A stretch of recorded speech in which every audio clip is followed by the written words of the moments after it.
Welcome to my YouTube channel IES Daudnagar. आज हम class 12 की एक बहुत ही बेहतरीन पोयम द सोल्जर को एक्सप्लेन करने वाले हैं, वो भी हिंदी में। तो आप इस वीडियो के अंत तक बने रहें और कमेंट कर ज़रूर बताएं कि ये वीडियो आपको कैसा लगा।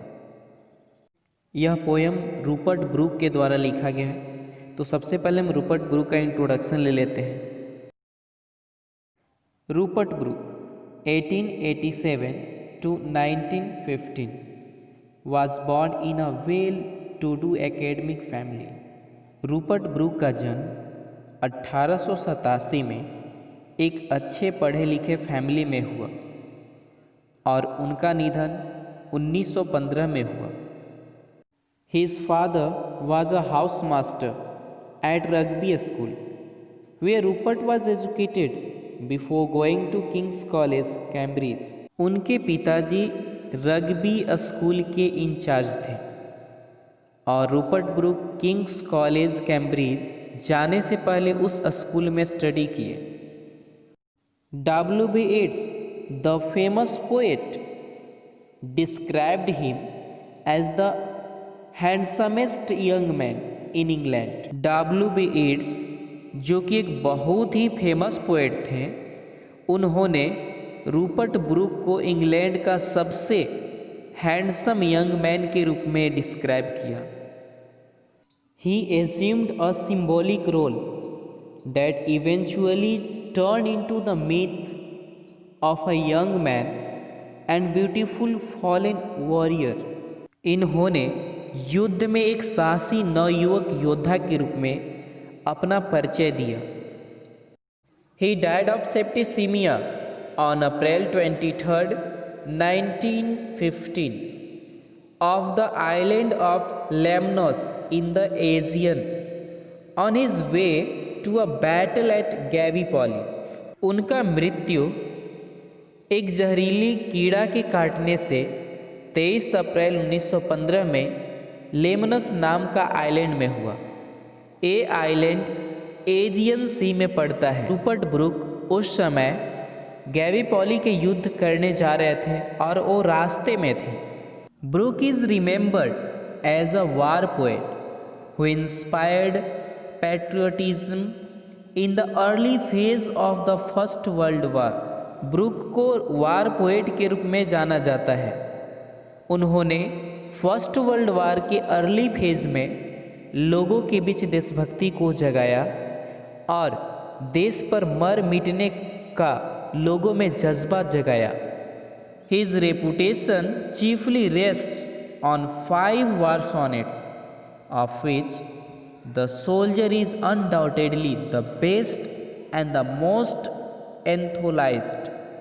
उन्होंने 5 वार सॉनेट्स लिखकर अपना एक अच्छा रिपुटेशन बनाया, लेकिन उन 5 सॉनेट्स में सबसे अच्छा और चर्चित द सोल्जर रहा। मैं उम्मीद करता हूँ कि ये इंट्रोडक्शन आपको अच्छे से समझ में आ गई होगी। अब हम चलते हैं पोएम की तरफ। सोल्जर नाम का जो पोएम है, इसके पोएट वाल्टर डिलामेयर है। If I should die, think only this of me, that there's some corners of a foreign field that is forever England.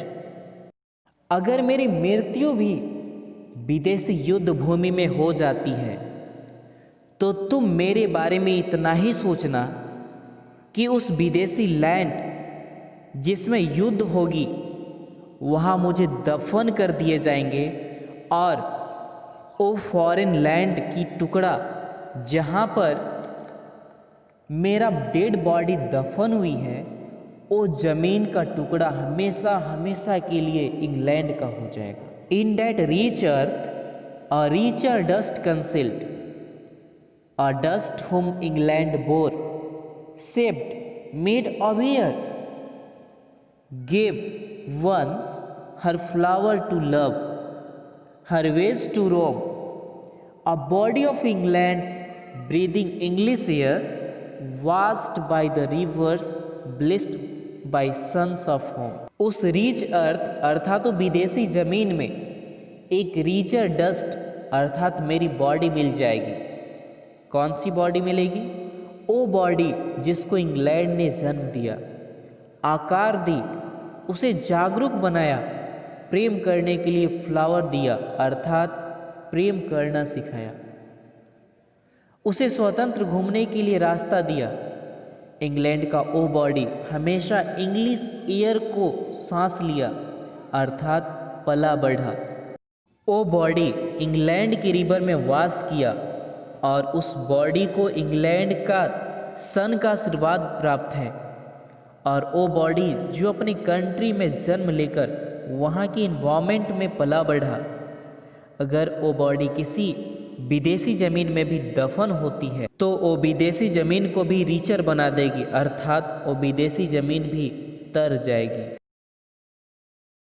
And think this heart all evil shed away, a pulse in the eternal mind no less gives some way back the thoughts by England given.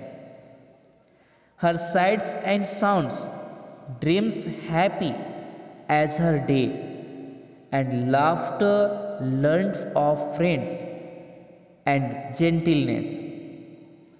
In hearts at peace under an English heaven. और तुम ये भी सोचना कि जब मैं अपने देश के लिए मर जाता हूँ तो मेरे इस दिल में जितनी भी बुराइयां हैं सभी की सभी बुराइयां धुल जाएगी, सभी पाप मिट जाएंगे। जो कुछ भी मैंने अपने कंट्री से थॉट्स सीखा उसके प्रति मेरे इंटरनल माइंड में संवेदना कभी खत्म नहीं होगी।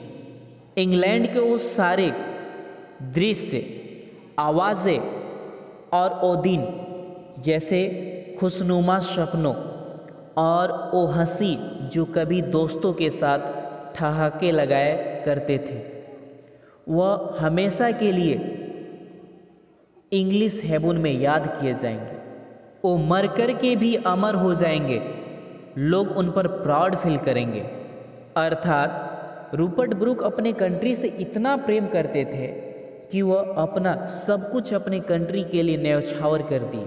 अतः इस तरह का फीलिंग अगर हम सभी के मन में आ जाए तो हमारे देश पर कोई आंख उठाकर नहीं देख सकता।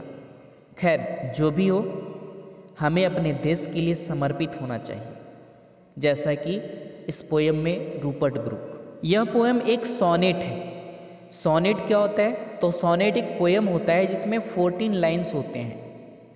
सोनेट दो प्रकार के होते हैं, एक शेक्सपियरियन सोनेट और एक पेटार्कन सोनेट। यह एक पेटार्कन सोनेट है क्योंकि इसमें क्या होता है, ऊपर का 8 लाइन, फिर सेकेंड स्टांजा में 6 लाइन। 8 लाइन के जो पोएम्स होते हैं उनको हम ऑक्टेव बोलते हैं और 6 लाइन का जो होता है सेक्सटेट बोलते हैं। तो 8 और 6 मिलकर के 14 लाइन्स हो गए। तो यहाँ पे एक सोनेट्स हो गया। सोनेट आप समझ गए होंगे।